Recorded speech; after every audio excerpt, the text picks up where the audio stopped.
பிரியமானவர்களே, எப்படி இருக்கீங்க? நல்லா இருக்கீங்களா? கோபமா இருக்கீங்களா? வருத்தமா இருக்கீங்களா? பயத்தோடு இருக்கீங்களா? குழப்பத்தோடு இருக்கீங்களா? இந்த காலை பொழுது உங்களுக்கு எப்படி இருக்கு? ரொம்ப சந்தோஷமா இருக்குது, மன மகிழ்ச்சியா இருக்கு. ஆண்டவர் என்கிட்ட பேசினாரு, நான் அவரோட பேசினேன், எனக்கு ரொம்ப சந்தோஷமா இருக்கு. அப்படி சொல்றீங்களா? இல்ல, அவர் என்ன சந்திக்கல, என்ன பேசல, எனக்கு ஜெபிக்க டைம் கிடைக்கல, அப்படி சொல்றீங்களா? தப்பு. நாம ஆண்டவருக்கு நேரம் கொடுக்கணும். அவருடைய பாடுபடியில போய் காத்திருக்கணும். அவர் என்ன சொல்றாருன்னு நம்ம கவனிக்கணும். வேதத்தை வாசிக்கும் போது அந்த வசனத்தை கொண்டு நம்மோட பேசுவார். அப்ப நான் மனம் திறந்து அவரோட பேசலாம். ஜபெல்லாம் பண்ணி பார்த்தாச்சுங்க. எவ்வளவு ஜெபம் பண்ணி இருக்கிற, உபவாசம் பண்ணேன், ஜெபம் பண்ணேன், என் பிள்ளைக்காக, என் கணவருக்காக, என் மனைவிக்காக, வேலைக்காக, வீட்டுக்காக, ஊழியத்துக்காக, எல்லாத்துக்கும் ஜெபம் பண்ணி பார்த்தங்க. ஒன்னும் நடக்கல. எவ்வளவு நாளா ஜெபிக்கிறது, ஒன்னு ஆண்டவர் கேட்கிற மாதிரி தெரியல அப்படின்னு நினைக்கிறீங்களா?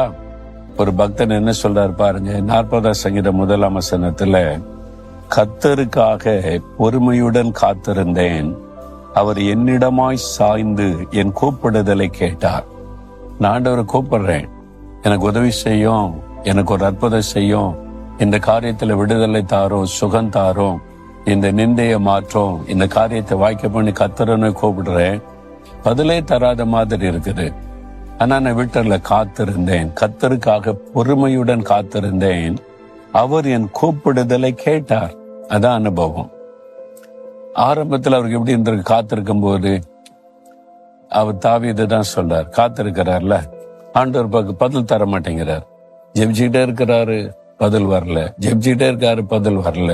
சரி, காத்திருப்போம். ஒரு நாள், 2 நாள், 5 நாள், 10 நாள் ஜெபிச்சுட்டே இருக்கேன், பதில் வரல. அப்ப எப்படி இருந்திருக்கும்? இப்ப நீங்க இருக்கிற மாதிரிதான். என்ன நான் கூப்பிடுற, ஆண்டவர் பதில் தர மாட்டேங்கிறாரு. எவ்வளவு நாள் ஜெபிக்கிறது, எவ்வளவு நாள் கூப்பிடுற, இந்த காரியத்துல ஆண்டவர் ஒண்ணுமே செய்ய மாட்டேங்கிறாரு. எவ்வளவு நாள் இப்படி இருக்கிறது? அப்ப என் மேல அவருக்கு அன்பு இல்லை, என்ன அவர் கவனிக்கல, எல்லாருக்கும் அற்புதம் செய்யற, எனக்கு மட்டும் செய்யுமா, அப்படிதான் நினைச்சுக்கிட்டே இருந்திருப்பார். ஆனா பதில் வந்த உடனே அதான் எழுதுற, நான் கர்த்தருக்காக காத்திருந்தேன், அவர் என் கூப்பிடல், என் சத்தத்தை கேட்டார், பதில் தந்துட்டார். என்னை வெயிட் பண்ற சமயத்துல காத்திருக்கிறாரு, அது ரொம்ப கடினம். அதுலதான் உங்களுடைய விசுவாசம் விளங்கும். பொறுமையோடு நீங்க காத்திருக்கிறதுலதான் நீங்க அவர் மேல வச்சிருக்கிற அன்பு எப்படிப்பட்டது, விசுவாசம் எப்படிப்பட்டதுன்னு விளங்கும். அப்ப நீங்க காத்திருக்கணும். ஆபிரகாம் பாருங்களேன், ஆரம்பத்தில் அவரால் காத்திருக்க முடியல. ஆண்டவர் வாக்கு கொடுத்தார், சந்ததியை பெருக பண்ணுவேன்னு. 1 வருஷம் ஆச்சு, 2 வருஷம் ஆச்சு, 5 வருஷம் ஆச்சு, நாட்கள் கடறுதா. ஒரு நாள் ஆண்டவர் அன்பா பேசினா, ஆமா எனக்கு என்ன தருவீங்க, நான் பிள்ளை இல்லாம இருக்கிறேன்னு சோர்ந்துட்டாரு. அவரே ஆண்டவர் கொஸ்டின் பண்றாரு. ஆண்டவர் பேசினா இவர் வேற பேசுறாரு. ஆண்டவருக்கு தெரிஞ்சிட்டு ஆபிரகாம் சோர்ந்து போயிட்டாருன்னு சொல்லி, வெளியில வா, கூடாரத்தை விட்டு வானத்தை அண்ணாந்து பாரு, இந்த நட்சத்திரத்தை எண்ண முடியுமா, எண்ண முடியா, அந்த மாதிரி ஒரு சந்ததியை பெருக பண்ணுவேன். மறுபடியும் அவரை திடப்படுத்தி, பலப்படுத்தி, விசுவாசத்தை பலப்படுத்தினார். அதே மாதிரிதான் இன்றைக்கு உங்கள்கிட்ட பேசுகிறார். எதுக்கு சொந்து போனேன்? பொறுமையா காத்துரு, என்னுடைய வேலைக்காய் காத்துரு, உன் கூப்பிடுதல் சத்தத்தை நான் கேட்டு இருக்கிறேன், எப்ப பதில் தரேன்னு எனக்கு தெரியும், நீ பொறுமையாரு, அவசரப்படாத. அதுதான் ஆண்டவர் சொல்லுகிறார். ஆபிரகாம் பொறுமையா காத்திருக்கும்படி செய்தார். காத்திருந்து 25 வருஷம் கழித்து அந்த ஆசீர்வாதத்தை பெற்றுக்கொண்டார். ஏன் அவ்வளவு நாள் காத்திருக்கணும்? அது தேவனுக்குள்ள ரகசியம். ஆண்டவர் நமக்கு எந்த டைம்ல என்ன ஆசீர்வாதம் கொடுக்கன்னு அவர் குறித்து வைத்திருக்கிறார். நம்ம கேட்டுக்கொண்டு பொறுமையா காத்திருந்து பெற்றுக்கொள்ளோன்னு விசுவாசத்தோடு துதித்து கொண்டே இருக்கணும். என்னுடைய ஊழியத்துல கூட நிறைய அப்படி பார்த்திருக்கிறேன். உடனே நடக்கும்னு எதிர்பார்ப்போம், ஒண்ணு நடக்காது. அப்ப அதை காத்திருந்து ஜெபித்து சில காரியம் 1 வருஷம் கழிச்சு நிறைவேறும், 2 வருஷம் கழிச்சு அது நிறைவேறும் போது பாத்தீங்கன்னா அவ்வளவு சந்தோஷமா இருக்கும். அதுக்குதான் அந்த காத்திருக்கிற டைம் நம்ம கஷ்டமா தெரியும். ஆனா அதுக்குள்ள ஒரு நன்மையை கர்த்தர் வைத்திருக்கிறார்.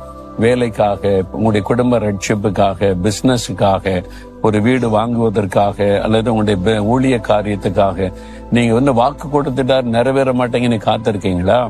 நம்பிக்கையோட காத்திருங்க, ஏற்ற வேளையில பதில் வரும். அது வந்த பிறகு சொல்லுவீங்க, நான் பொறுமையா காத்திருந்தேன், ஆண்டவர் எனக்கு அற்புதம் செய்தார். அதுல இருக்கிற சந்தோஷம் இருக்குது, அது ஒரு பெரிய மகிழ்ச்சி. அதனாலதான் தாவீது அந்த அனுபவத்தை நான் பொறுமையோடு காத்திருந்தேன், நம்பிக்கையோடு காத்திருந்தேன், அவர் என் கூப்பிடுதலின் சத்தத்தை கேட்டார். கேட்காமலாம் இல்ல, என் ஜெபத்தை கேட்கலன்னு சொல்லாருங்க, கேட்டார். கேட்டுட்டு அவர் பொறுமையா இருக்கிறார். அவருடைய வேலையில தான் லாசரு வியாதிப்பட்டு இருக்கிறான். அந்த இயேசு நேசித்த குடும்பம், சகோதரிகள் ஆள் அனுப்புறாங்க, நீ நேசிக்கிற வியாதியா இருக்கிறான். இயேசு அங்கிருந்து ஒரு வார்த்தை சொன்னா போதும் தெரியுமா உங்களுக்கு, போங்க லாசரை பிழைத்திருப்பான்னா சுமந்திருக்கோம். அவருடைய வார்த்தையினால் அற்புதம் நடந்து இருக்குல்ல. ஆனா அது சொல்லல. அவங்க சொல்லிட்டு போயிட்டாங்க இயேசு வருவார்னு. அவர் வரல. நான் இறந்து 4 நாள் கழிச்சு வர்றாரு. அப்ப இவங்க எல்லாம் காத்திருந்து பார்த்தா அதுக்குள்ள மரணம் சம்பவித்து எல்லாம் மாறுதலா முடிந்து விட்டாரு. காத்திருந்தவன் இயேசுக்காக வரலையே, பிந்தி வந்திருக்கிறான்னு நினைச்சாங்க. ஆனா ஆண்டவர் அவருடைய ஜெபத்துக்கு பதில் கொடுத்தார். எப்போ அவர் மரித்து அடக்கம் பண்ணப்பட்டு 4 நாள் கழிச்சு பதில் தருகிறார். அதனால இன்றைக்கு வரைக்கும் அந்த அற்புதத்தை பெரிய அற்புதமா பேசுகிறோம்ல. அப்ப ஆண்டவர் அப்பவே ஒரு வார்த்தையில சுகமாக்கி இருந்தா அது பெரிய அற்புதமா இருந்திருக்காரு. உங்களுக்கு ஏதோ ஒரு பெரிய காரியத்தை செய்ய போறார். இயற்கைக்கு மேற்பட்ட காரியம் நடக்க போகுது. அதனால தான் பொறுமையா காத்திருக்கிறார். நீங்களும் காத்திருந்து அதை பெற்றுக்கொள்ளுங்க. நான் பொறுமையோட காத்திருக்கிற ஆண்டவரை நாம விசுவாசிக்கிறேன். நீங்க தருவீங்க, ஏற்ற வேளையில தருவீங்க.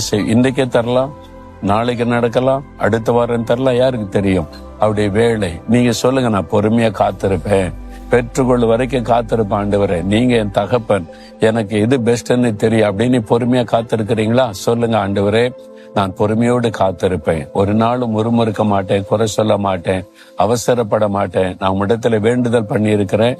என் குடும்பம் ரட்சிக்கப்படும், கணவர் மாறுவார், பிள்ளைகள் மாறுவாங்க, மனைவியை ரட்சிப்பீங்க, வேலையில உயர்வு வரும், பிள்ளைகளை படிப்பில் ஆசீர்வதிப்பீங்க, கடன் பிரச்சனை மாறும், வியாதி நீங்கும், அற்புதம் நடக்கும், என் ஊழியத்தின் எல்லைகள் விஸ்தாரமாகும், நீ சொன்னதை செய்து தருவீங்க. நான் பொறுமையோடு காத்திருந்து பெற்றுக்கொள்றேன். இயேசுவின் நாமத்தில் ஆமேன், ஆமேன்.